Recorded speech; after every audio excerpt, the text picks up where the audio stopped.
Hey, welcome to Wolf's Watch. I'm Wolf, and today we are continuing to watch your best opportunity for growing your business in 2023. And no, it's not technology. Technology is important. It's how you use it that makes the difference with technology. It's not the best opportunity that you'll have this year to grow your business. And yes, that's a bold statement. However, why I say that, you have a great opportunity to grow your business this year by focusing on customer engagement, customer experience. What are you doing with your customer experience to make sure that your customers love doing business with you?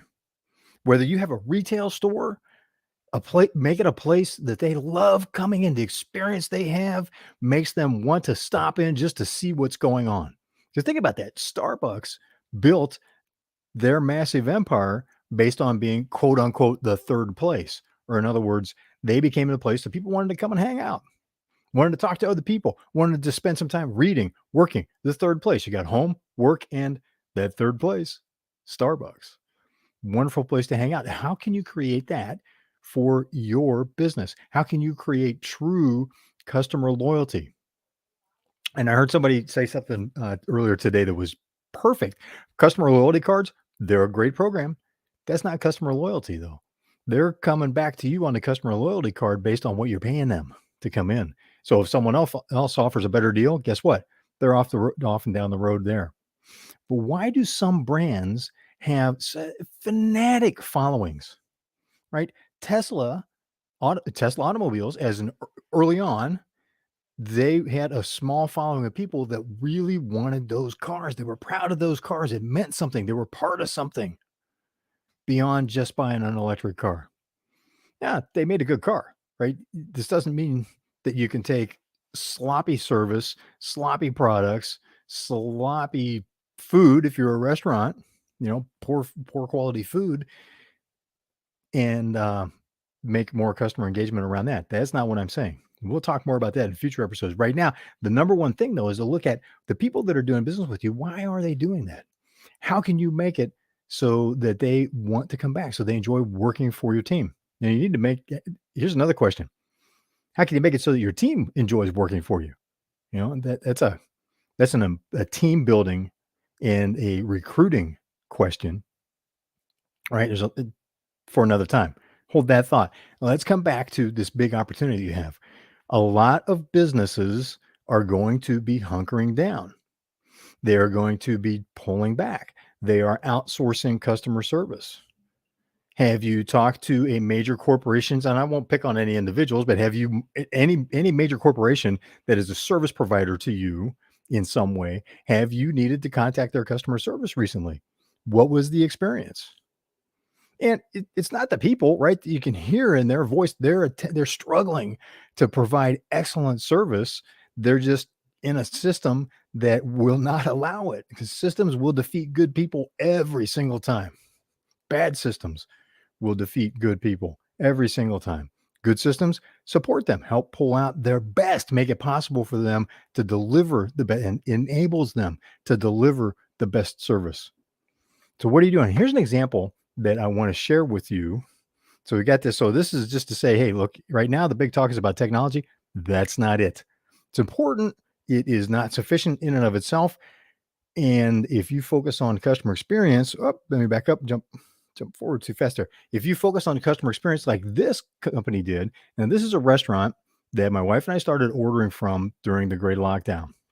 And I mentioned this on a recent Wolf's Watch.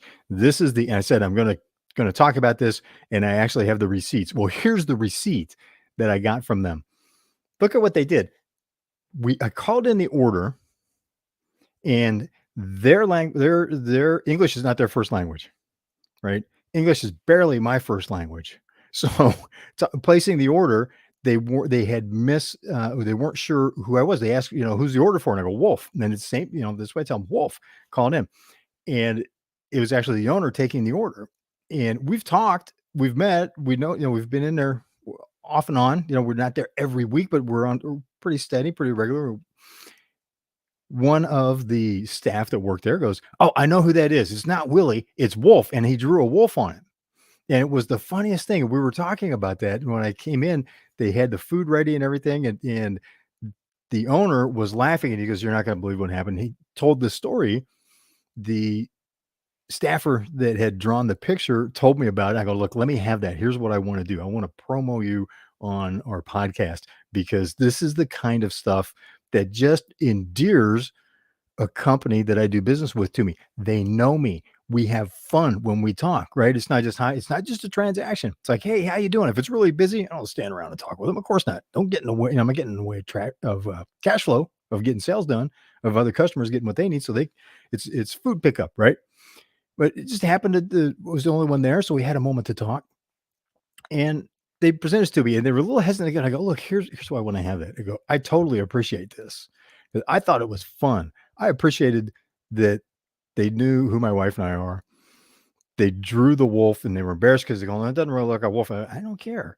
You you exemplify the kind of companies that it's great to do business with because you know your customers, and you keep your orders straight too. So, yeah, 'cause I've been to other places where they're going, "Oh," I actually had one where they're going, "Oh, we just gave that order to the other customer." That's why I use Wolf. You know, it's fun to go by Wolf. Everybody knows me as Wolf, but instead of using a first name, which can get confused, Wolf's pretty unique. There's not too many people placing orders and going, "Yeah, you know, reservation for Wolf, order for Wolf." And for them to take that and run with it and have fun with it just makes it more, just solidifies our desire to, if we're gonna order out, to say, "Hey, you know what? Let's go to so and so. Stop by. Let's call." And here's the company, by the way, TNT Aloha Cafe. So Hawaiian food, right? Oh, they have the best um, moco. I'm gonna get it wrong, so I'm not gonna say we just love their food. It is the best, and it's the only place we go for what we order from them. And, we'll do things like, "Oh, hey, you know what? Let's go to TNT. We'll grab something to eat, and we'll take it to the park." If we're having a date night in, watching a movie, "Hey, let's go to TNT. Let's grab that." And it's one of just a couple of restaurants that we go to because, like you, we're being, careful with our spending. We're not eating out all the time. It's nice to have a special date night, though. So, guys, there's a tip.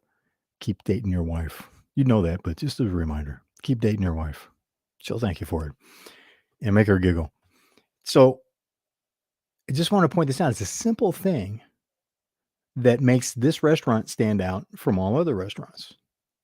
There's another restaurant that I like to go to that the staff there has gotten to know us. And the reason for sit in dining that it's my go to place, same reason. It's fun. The food's good, service is good, but we enjoy talking with the people. We've gotten to know them, right? It's gone beyond just going on, "Oh, yeah, it's a nice restaurant. We go there." They make an effort to talk with us, but as a guest at the restaurant, I make an effort to talk with them too. So think about that.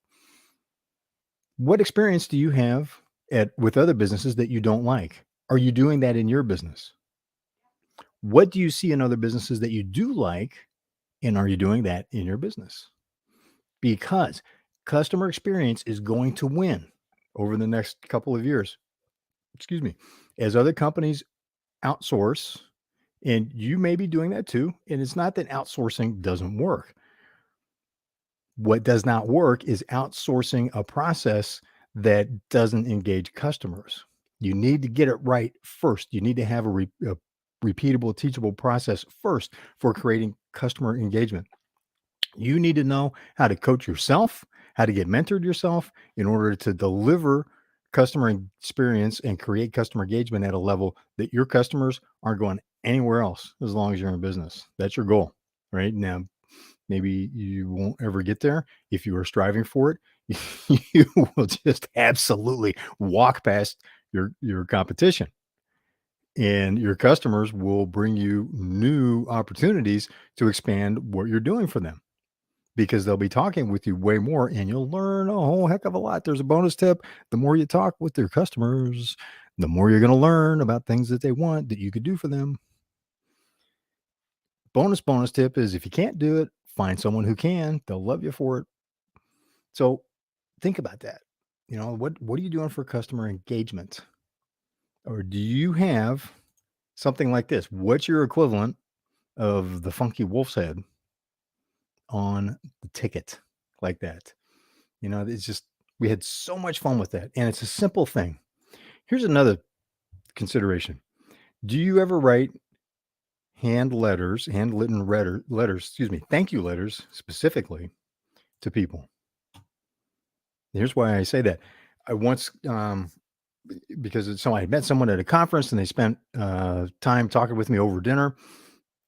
And actually, it was one of those things where it's dinner break at a conference and restaurant was slammed. And my travel partner that I was at the event with, or actually was helping somebody run their sales booth at this particular conference.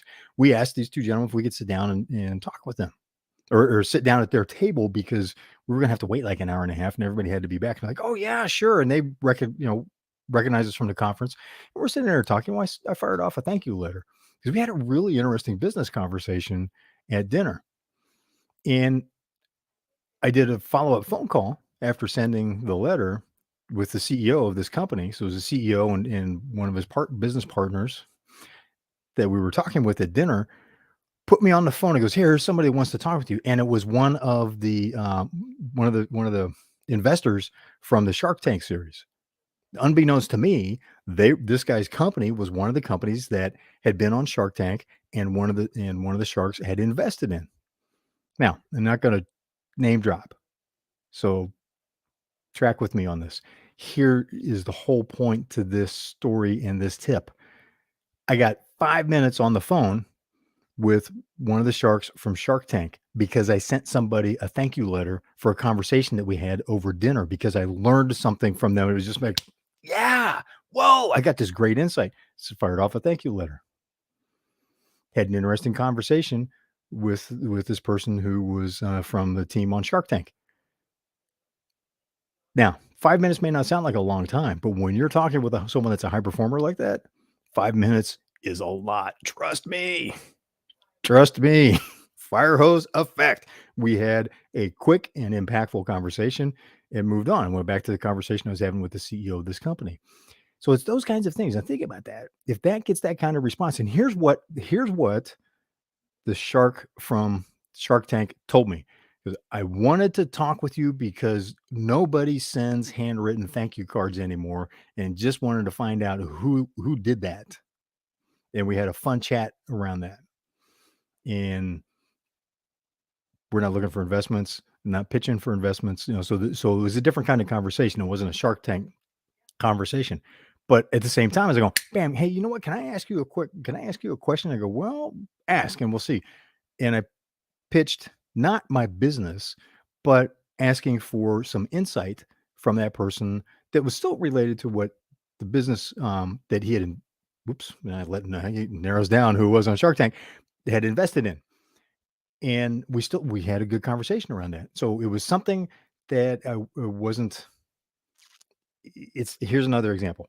I was at an event where a Hollywood A-list actor was the main speaker, and had an opportunity to talk with this person for a couple minutes off to the side, and people were literally walking by, throwing scripts, right? Because we're both sitting down talking, and people are literally walking by, throwing scripts in this actor's lap and going, "Could you please read my script?" Yada yada yada. I was like, "Oh yeah, sure." And handed it off to an assistant, and I can guarantee you the scripts never got read. Is that the kind of experience that your customers have? The food gets thrown on the table. Someone comes in to your office, and whoever it is that is the first person that they talk to is looking down on their phone like this, going, "Yeah, what can I do for you?" Or "What do you want?" Or even worse, it's like, "Yeah, what do you want?" Or is that what's going on? Or do they get an enthusiastic greeting? So think about that. Customer engagement is the key. Technology there is to enable you to do more impactful customer engagement, not to replace the people. This is something we're going to talk about in the very, very near future on Wolf's Watch. How does technology tie into that, and what are some of the huge mistakes that companies make that work against their implementation of the technology? Ken Blanchard companies say 70% of all conversions to new processes, major changes within a company and how they do things, particularly software installations. We've seen this since the 1990s. It was two-thirds. Then Ken Blanchard companies has shown that actually that was being conservative. It's 70% of change projects fail in business world in America. So they're going to give you some of the keys on how to avoid that as well, and how to get the technology to support having an awesome customer engagement. That's a lot. Thanks for sticking with me. That's all I got for you for today. Thanks for being part of the conversation. Thanks for being part of Wolf's Watch, and I look forward to seeing you on the trail.